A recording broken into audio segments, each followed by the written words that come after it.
Bonjour à tous. Donc on traverse un moment qui est effectivement extrêmement particulier.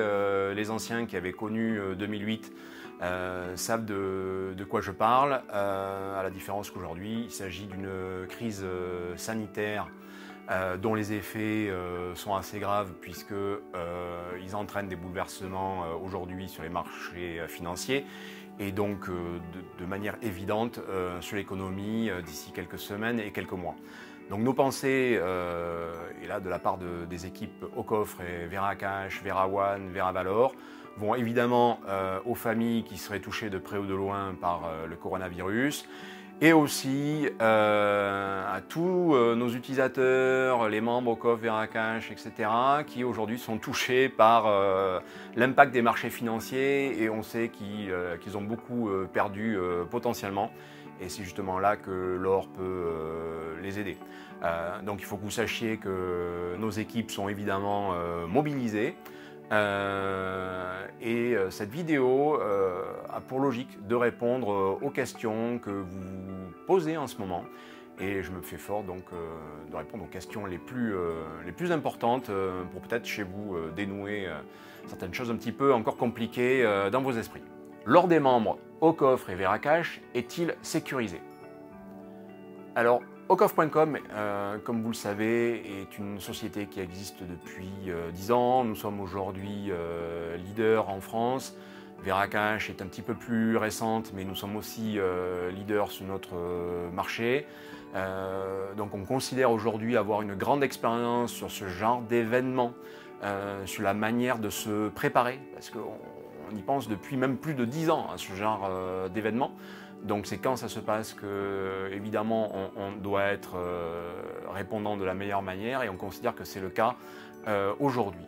Donc on considère que oui, l'or que l'on garde pour vous est sécurisé et de la meilleure manière. Donc ceux qui ne nous connaissent pas encore bien, je le rappelle, l'or est aujourd'hui à 80% conservé au port franc de Genève, donc sous forme physique, essentiellement des pièces, mais aussi des lingots. Aussi en coffre en Belgique et en France, et là plus sur la France dans une logique de livraison.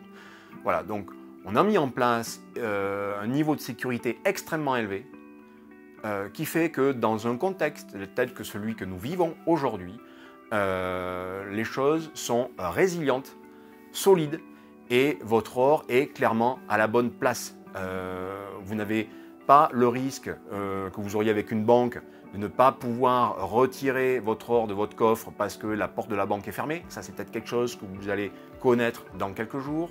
Vous n'avez pas le risque de prendre l'or que vous avez dans votre maison, s'il y reste encore, et d'aller dans une boutique pour le revendre. Et cette boutique sera d'ailleurs peut-être fermée, elle aussi, dans quelques jours, mais pour d'autres raisons, parce que tout simplement les lieux publics ou qui reçoivent du public seront fermés.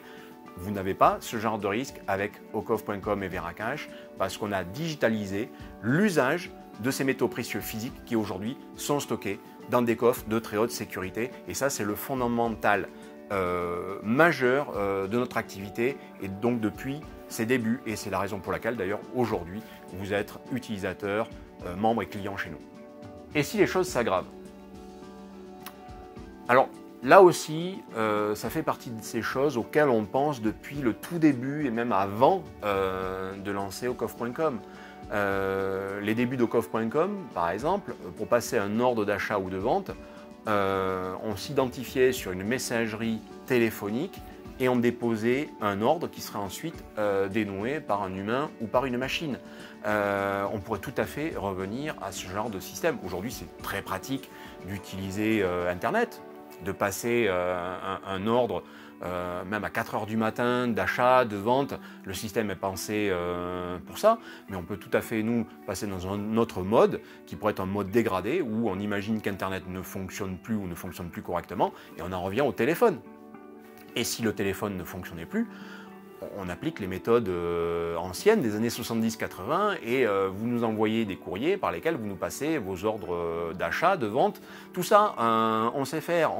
Aujourd'hui, on n'est pas prisonnier d'un système ou d'un modèle. Ok, on est online, on peut complètement revenir sur un modèle offline. Et ça fait partie de notre force parce qu'on est une société à la fois résiliente et extrêmement agile. Nos équipes sont complètement mobilisées et mentalement prêtes pour agir dans ce sens.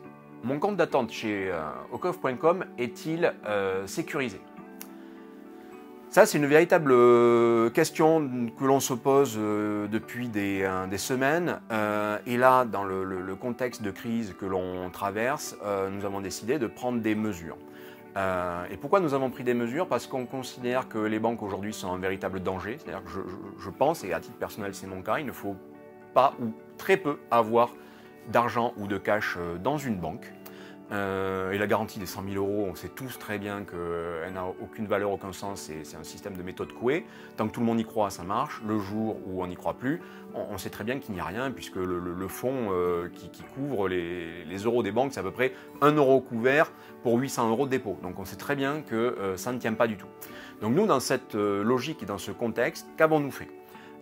Plutôt que de laisser l'argent des comptes d'attente des clients d'Ocoff dans notre banque, qui peut être en danger comme toute banque française, nous avons décidé d'envoyer déjà une très grande partie de ces fonds chez nos fournisseurs habituels. Ce sont des fournisseurs qu'on connaît depuis des années et des années, des gens qui sont extrêmement solides, qui ont évidemment eux-mêmes leur propre banque, mais qui peuvent être des banques suisses, espagnoles, belges, etc. Donc le risque est dilué. Mais au final, ce n'est pas le fait de diluer le risque de notre banque vers d'autres banques, c'est qu'en bout de course, ces fournisseurs, qu'est-ce qu'ils ont dans leur boutique, qu'est-ce qu'ils ont dans leur usine, qu'est-ce qu'ils ont dans leur stock? Au final, ils ont de l'or. Donc si dans le pire des cas, l'or de leur stock peut être utilisé pour couvrir les dépôts que nous avons faits chez eux. Donc ça a été une décision majeure et qui est une décision vraiment importante dans cette logique de sécurisation des fonds de nos clients. Et pour autant, moi, ce que je vous conseille dès à présent, c'est si vous avez des comptes d'attente chez Ocoff, utilisez-les de suite. Achetez de l'or avec et laissez le strict minimum pour vos frais de garde, le LSP, etc. etc. Mais ne nous prenez pas pour une banque. Ocoff.com n'est pas une banque. On doit donc sécuriser ces comptes d'attente parce qu'ils ne peuvent pas rester de manière trop longue sous cette forme donc bancaire. La plateforme est-elle liquide? Alors, la liquidité d'un système tel que celui de Ocoff est un petit peu la base. C'est la raison pour laquelle nos objectifs depuis le début, c'était de devenir leader de notre marché. Parce que quand on est leader, on arrive à organiser un marché qui est suffisamment vaste pour que les utilisateurs s'achètent et se vendent entre eux. Ensuite, on a évidemment une liquidité par le biais de nos fournisseurs qui à tout instant peuvent devenir des acheteurs. Donc si nos utilisateurs vendent massivement, nous on a des partenaires qui sont capables de nous acheter massivement, que ce soit sur 5 000 euros ou 9 millions d'euros sur une seule et même journée. Ce n'est pas un problème, on sait le faire et on l'a déjà fait dans d'autres circonstances. On se souvient de 2013, beaucoup de gens dans la panique de la baisse de l'or souhaitaient vendre très rapidement. C'était un moment où on avait encore plus de gens qui voulaient acheter et donc la liquidité était vraiment excellente. Je vous rappelle que le marché de l'or est le 5e marché le plus liquide au monde. Le premier étant les bons du trésor et ensuite des paires de devises. Donc in fine, on est vraiment sur quelque chose qui est solide sur ces aspects-là. Quand il y a un acheteur, il y a un vendeur et quand il y a un vendeur, il y a un acheteur. Comment se passe votre approvisionnement et la fabrication des verres à valeur que l'on achète? Alors là, je vais parler encore de nos partenaires industriels. Ils sont tous mobilisés, les chaînes de production tournent à fond. Ils sont déjà organisés de toute manière de telle sorte qu'ils soient résilients. Certaines parties des chaînes de production sont même automatisées. Il suffit d'une personne pour faire fonctionner toute une ligne de production. Donc aujourd'hui, les verres à one sont fabriqués de manière massive. On a décidé de continuer la production des verres à valeur jetons tant que la crise n'est pas passée. Voulant dire qu'on fera l'annonce des nouveautés qui seront à cours légal un petit peu plus tard. Je fais d'ailleurs une petite parenthèse sur les verres à valeur jetons parce que certains membres s'inquiétaient de l'arrêt de la fabrication des verres à valeur jetons. Alors oui, on va arrêter la fabrication dans le futur, mais c'est pour un mieux, parce qu'on va à ce moment-là la remplacer par des pièces à cours légal qui auront une visibilité et une reconnaissance internationale complètement démultipliées. Donc on est vraiment sur quelque chose d'extrêmement positif et c'est vraiment un travail de longue haleine qui nous a permis de pouvoir arriver à ça. Donc les verres à valeur jetons s'arrêtent, pas de problème, elles sont remplacées par des verres à valeur à cours légal. Est-ce que les verres à valeur jetons vont perdre de leur valeur? Eh bien, je vais vous répondre peut-être par une question. Est-ce que vous considérez que quand on est sur une série limitée, puisque sur le coup, si la production s'arrête, on rentre dans une logique de série limitée, est-ce que vous pensez qu'une série limitée perd de la valeur? Là, je vous laisse vous interroger. Ce que vous pouvez faire, c'est aller voir dans les cours verres à valeur sur le site ocoff.com et vous allez vous rendre compte que même après l'annonce, la valeur des verres à valeur n'a pas baissé, au contraire, elle a même augmenté.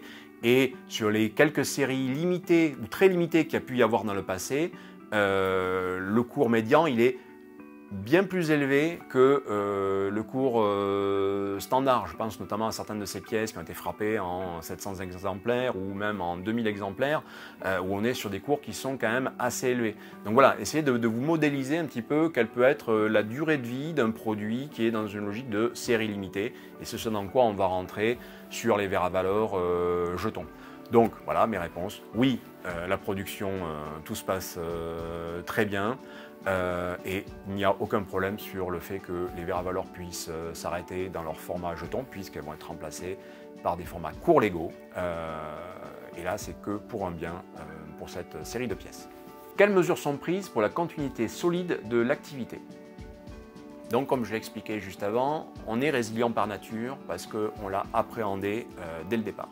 Ce qui fait que nous, pensez par exemple au télétravail, tel qu'il va être certainement imposé. Pour l'instant, il est suggéré aux salariés français et il sera peut-être imposé dans quelques jours, quelques semaines.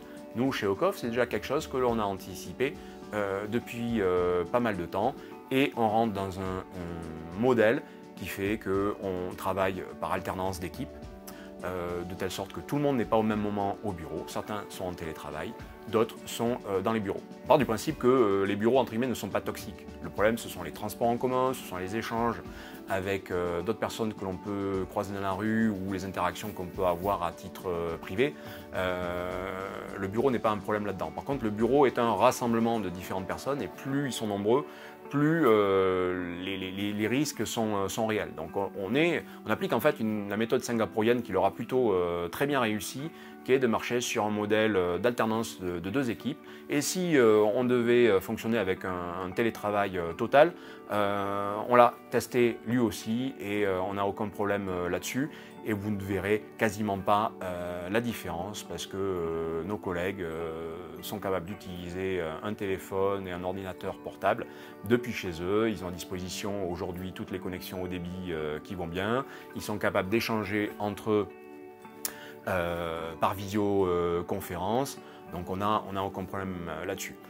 Ensuite, comme je l'expliquais avant, sur la partie transactionnelle, on est capable de travailler dans des modèles très dégradés.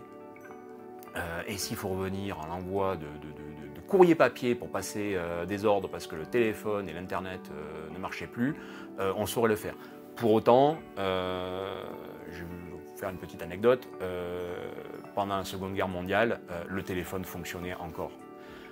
Donc on peut considérer aujourd'hui que même dans un contexte de crise grave,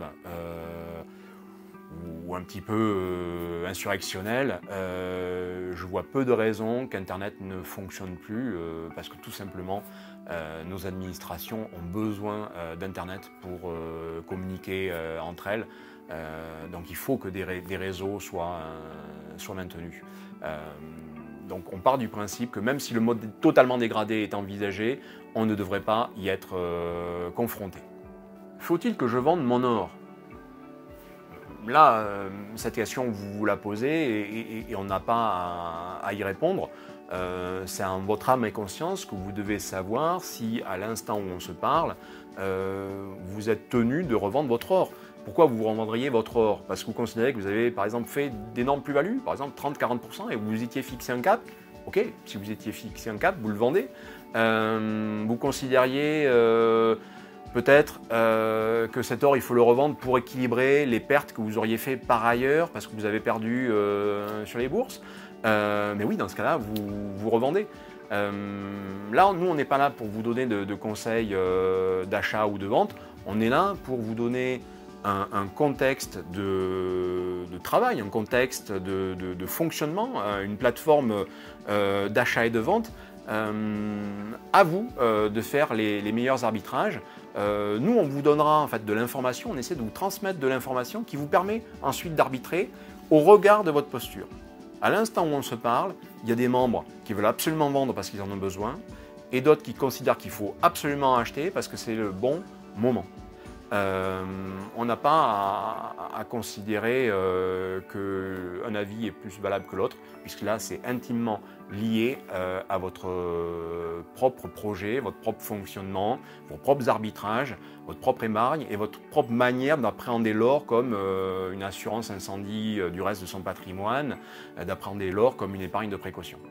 Quel comportement adopter pour être efficace dans l'usage des plateformes ocoff.com et Veracash? Aujourd'hui, si vous voulez pouvoir agir très vite, et le temps est vraiment important, on ne peut que vous conseiller d'utiliser tous les automatismes de nos plateformes. Ocoff.com aujourd'hui délivre entre 20 et 40 000 transactions par mois.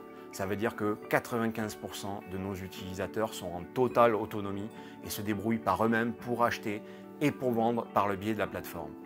Pareil sur Veracash, puisque là, c'est en utilisant votre Veracart ou votre wallet qu'à ce moment-là, vous opérez un transfert de valeur ou une revente de votre épargne. Donc, vous avez déjà tout à disposition pour être en autonomie. Et ça, vous allez devoir le cultiver. On est en train de mettre en place des vidéos de tutoriels, il y a des FAQ qui sont placés sur les différents sites. N'hésitez pas à les consulter, à les utiliser.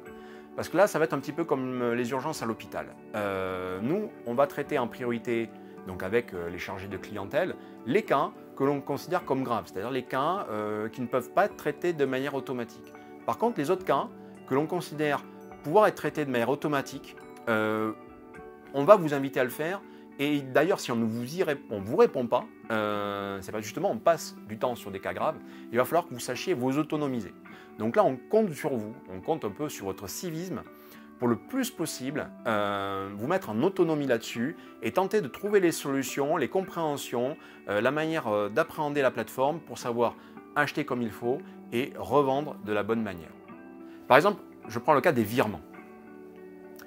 Si vous faites un virement depuis votre banque vers Ocoff, n'oubliez pas d'indiquer dans les champs d'information de votre partenaire bancaire le pseudo public qui est dédié à votre compte.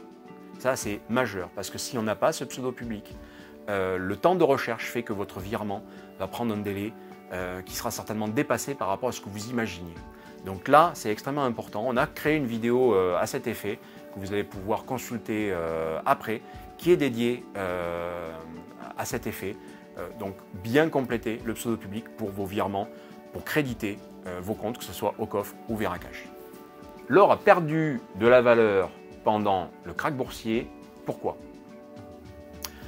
Alors là, je vais faire appel aussi aux plus anciens d'entre vous qui ont connu le krach de 2008 ou les autres mini-crachs qui ont pu se produire après. Il y en avait eu un par exemple début 2018 qui avait duré que quelques journées. Et il se passe quoi à ce moment-là? Il se passe que la valeur de l'or baisse. Alors certains vont me dire que l'or est manipulé. Oui, il est, mais pas de manière aussi majeure et massive qu'on peut l'imaginer. À ce moment-là, il se passe une chose extrêmement simple, c'est que quand vous êtes un investisseur mature, par exemple un fonds d'investissement, ou un trader qui connaît la musique et pas un trader du dimanche, vous faites quoi? Vous achetez à un instant donné des actions, des obligations, enfin un actif, et vous vous couvrez en parallèle par de l'or, par exemple sur 5-10%. Et ça, c'est ce que font tous les investisseurs matures, ceux qui connaissent les choses, qui connaissent les marchés. Sauf que quand vous perdez sur une seule séance 3, 4, 5, 10%, vous avez, vous, des limites. vous n'attendez pas que ça baisse de manière infinie. Vous étiez fixé de limite. Vous aviez fixé comme limite, je dénoue ma position quand je suis à, par exemple, moins 4%. Sauf que quand vous dénouez votre position, vous ne voulez pas être perdant, parce que ce que vous vendez, c'est peut-être pas pour vous. Vous le vendez parce que vous êtes peut-être un fonds d'investissement et vous le vendez pour vos clients. Vos clients, vous leur aviez peut-être promis que ce fonds, il était avec un rendement de 3-4% annuel. Comment vous pouvez faire alors que là, vous venez de vous dénouer sur le CAC 40 ou le Dow Jones à moins 3 ou moins 4? Eh bien, à ce moment-là, vous vendez votre or qui, lui, était en plus-value. Et l'or, comme vous êtes un investisseur mature, vous ne l'avez pas acheté hier. Vous l'aviez peut-être acheté quand l'or n'intéressait plus personne en 2017, quand tout le monde voulait acheter du Bitcoin. Vous l'avez même peut-être acheté en 2008. Vous l'avez même peut-être acheté bien avant. Donc cet or, vous le vendez maintenant, il équilibre vos pertes. Sauf que quand vous avez un crack massif, vous avez donc des reventes massives d'or pour équilibrer les positions que vous coupez. Quelle pourrait être ma stratégie sur l'or? Donc là encore, je le répète, nous on n'est pas là pour vous dire achetez ou vendez. Vous avez chacun des profils extrêmement différents et il est impossible d'avoir 60 ou 70 000 approches de la manière d'appréhender l'or. Nous, ce qu'on peut faire, c'est vous donner des indicateurs, des idées. Qu'est-ce qu'on voit? On voit donc par exemple que chaque fois qu'il y a un crack, l'or baisse sur une période assez courte. Derrière ce genre de crack, il y a généralement souvent une période un petit peu compliquée qui correspond à une forme de crise économique. Là, on observe plutôt que l'or a tendance à partir à la hausse, évidemment dans une logique de hausse plutôt globale avec des périodes où il peut consolider. Donc là, je vous invite un petit peu à voir le passé. Regardez la période 2008, 2009, 10, 11, 12, 13 qui est assez inspirante. Évidemment, les performances passées ne préjugent pas des performances à venir, mais on a pas mal d'enseignements à en tirer. Là, c'est pour ceux qui veulent un point d'entrée. Ensuite, on en reste sur quelque chose qui est quand même assez fondamental, qui est le fait d'acheter de manière régulière. Et c'est même possible maintenant. Alors ok, vous pouvez en profiter pour en mettre un petit peu plus et justement profiter de l'or qui est à la baisse, du fait de tous ces gens qui en vendent pour équilibrer des positions qui doivent dénouer. Donc vous pouvez effectivement en profiter et peut-être sur vos LSP renforcer un petit peu, peut-être renforcer côté Veracash aussi. Mais restez dans cette logique de régularité.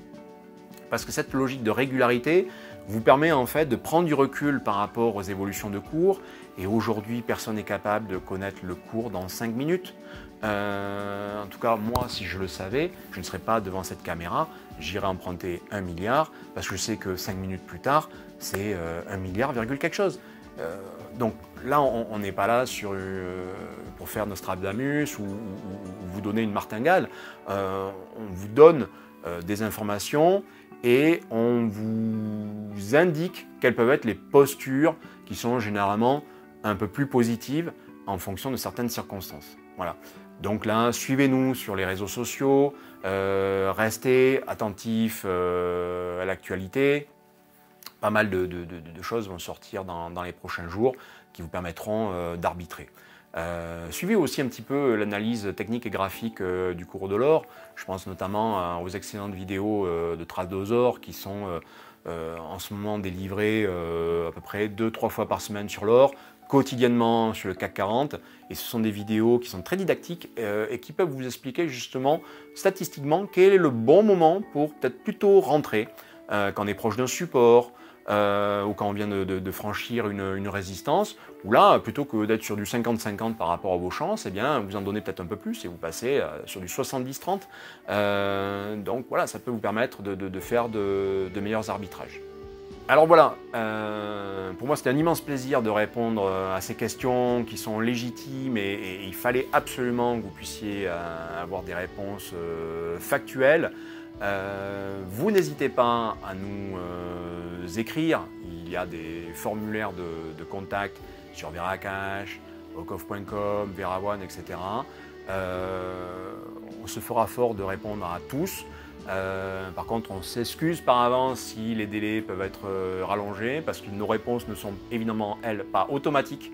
Et là, comme je l'ai expliqué juste avant, on doit absolument se focaliser sur les problématiques urgentes des membres parce qu'on sait que pour le reste, vous pouvez très bien vous débrouiller avec nos plateformes qui sont vraiment pensées pour ça, les plateformes web, l'application mobile de Veracash, tout ça est vraiment pensé pour que vous puissiez fonctionner en autonomie. Voilà, donc protégez-vous, soignez-vous pour ceux qui sont malades, appliquez les gestes barrières de base. Voilà, je sais qu'il y a des populations qui peuvent être un peu plus à risque que d'autres et on souhaite voilà, vous retrouver très vite dans un contexte qui soit évidemment bien plus positif. À bientôt.